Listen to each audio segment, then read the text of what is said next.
bây giờ một chai và mọi người phải chống lò này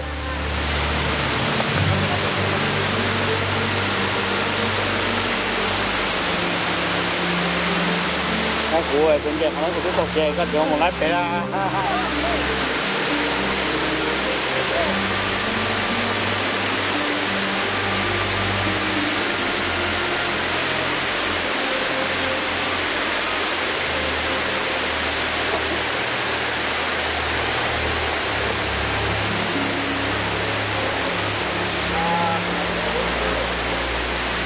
nó này cái mình chạy thua phải chống lò cái tàu kế nó một cột bể rồi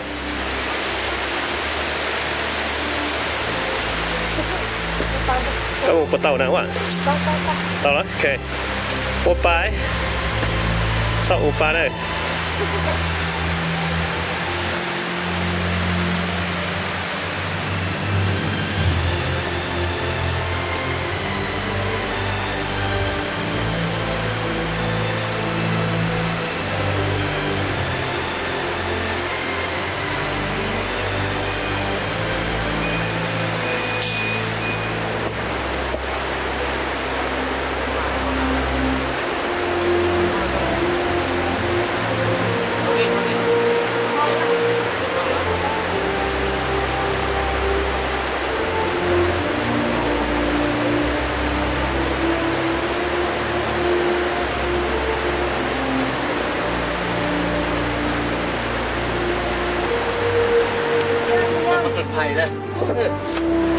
nó đây bây giờ chỉ khó nên xa nó là số này bên chỉ khó nên xa nó có số đủ này tập là có số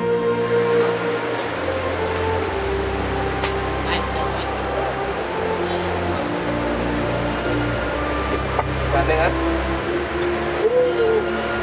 trên trên để khó được một số anh chị không nắm đấy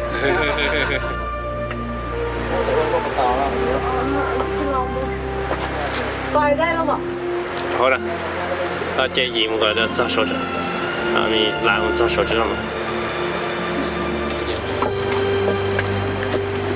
có feel ok không? Ok fighting can do it come on take your time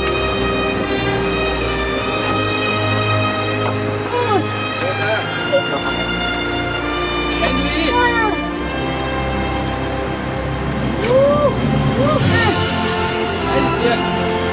ok nhìn ta số à điều nói nhang phải là lăn của nó lên lọc tạm lo mấy năm rồi đấy lo mấy năm rồi chỉ để lúc hàng đẹp hơn nha kiểu luôn tinh thần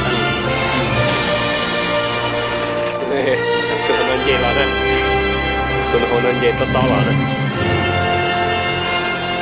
rồi tập với nó đấy đéo đéo đây đâu lọc màต้องไก่คนสวยคนน่ะ ê tao đây trên gì ta là khó nó khó sát thế này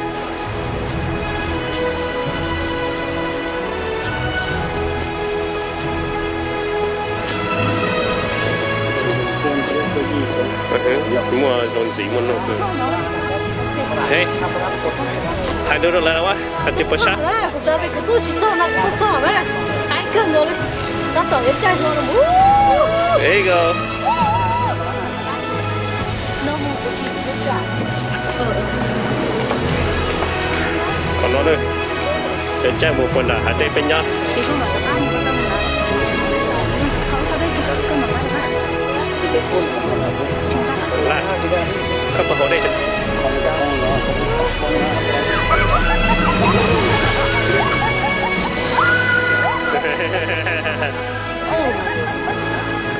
còn nó này nè sản xuất đây nè ok sit down ok nước khả cái nó mình chạy qua tỷ chót đông nó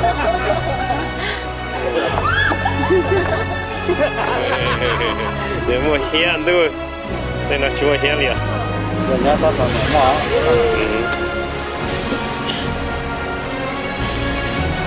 bây giờ tàu chạy thì tiền này số nó cũng mà cho vào cho nó YouTube mong xoay này giờ dùng kia đó giờ cũ à bây giờ nó bây giờ nó thành công rồi à bây giờ bây chạy tờ nó một đơn đá này bây chạy thua một đơn đá đây này bây giờ tăng lại các bạn như chỉ trong cái lần thuốc bây giờ bây giờ mà lần chạy này cái gì ít tu bây giờ đô la chạy bây lần nó sẽ đi ít chậu chưa chậu đó ít quả tặng đó nó này lại yang một món rồiต้องจับ một trăm tấm nữa còn hậu tập tấm nữa để cái hộp tiền rất khoảng nào chắc chắn như vậy tập trung trong cái đấy nó sẽ sai gan là chỉ cái này nó cái đó tập coi nào giờ thì phải nhập xỉu không được không được vậy thế đó vậy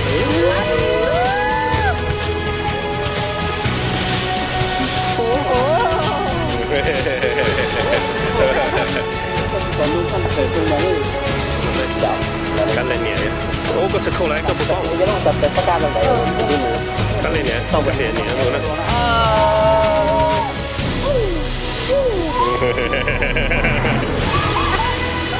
đây sắp đến đó trai ấy nhở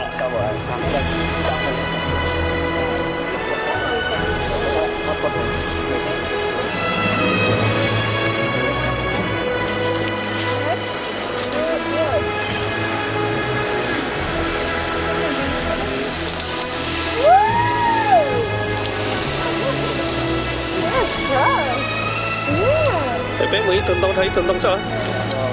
Cái này cái này.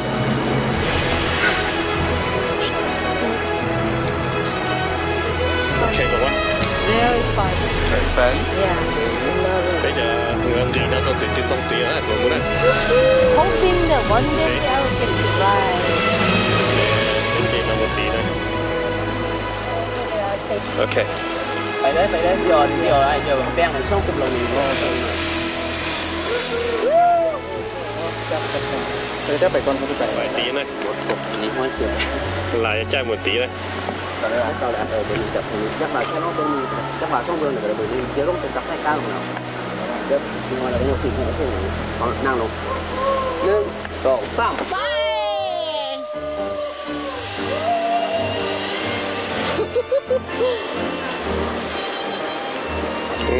trong thật tí được ta sẽ yeah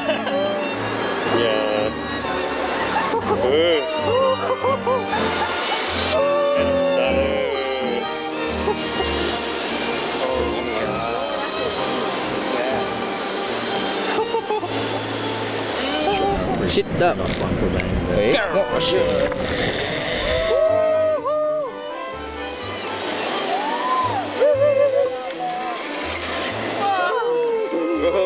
Why? Oh my god!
Phải trai.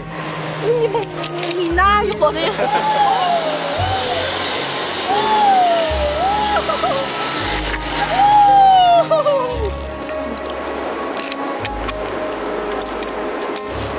It's fun, huh?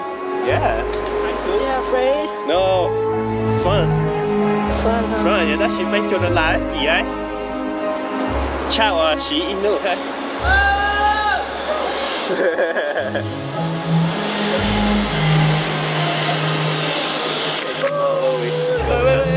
Wait.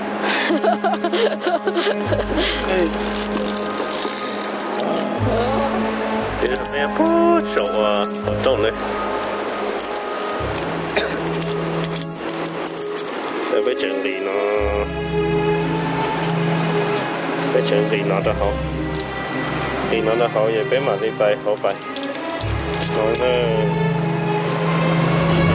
hậu đây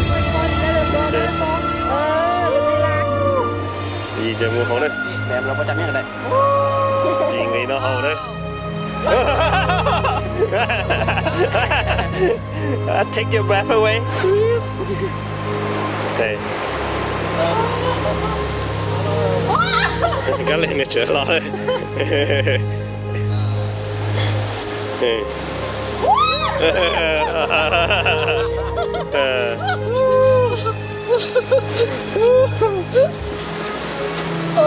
con trai anh trẻ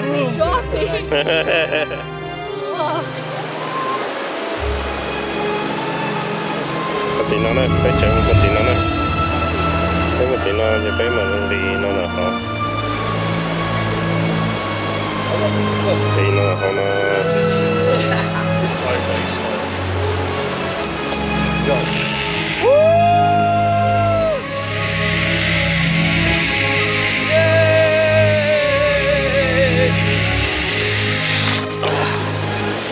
lại lò này đấy lại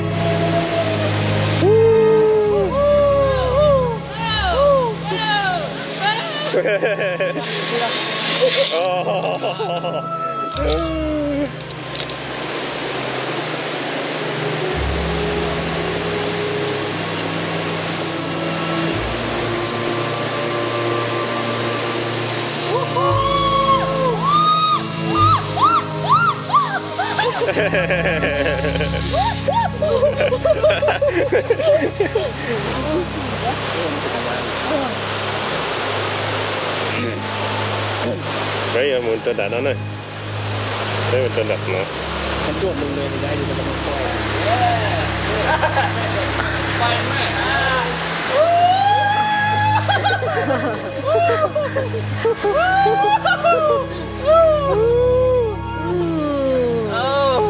Love it. Hey, I love it.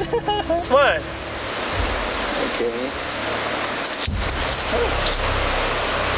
Okay.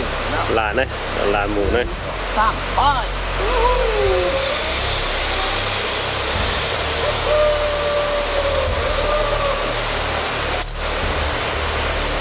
Cắn lên nhỉ này, cắn lên nhỉ phải. Có tả cá này. Nào, phải đây.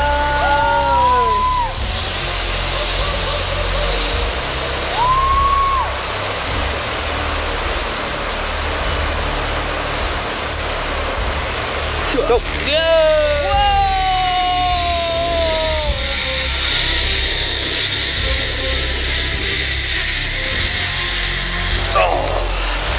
Okay, there you go. Woo! Ê, nhẹ lên phở.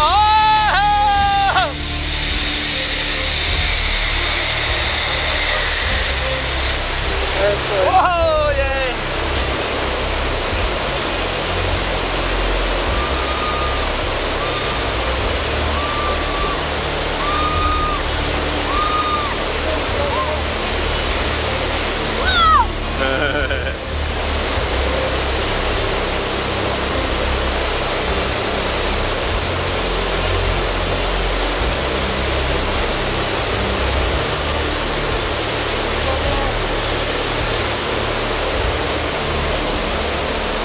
Còn trẻ á.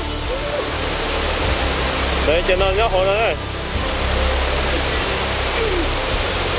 Còn trẻ cần liêu.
tụi nó chạy lò này một trái nhau hồng lò á yeah.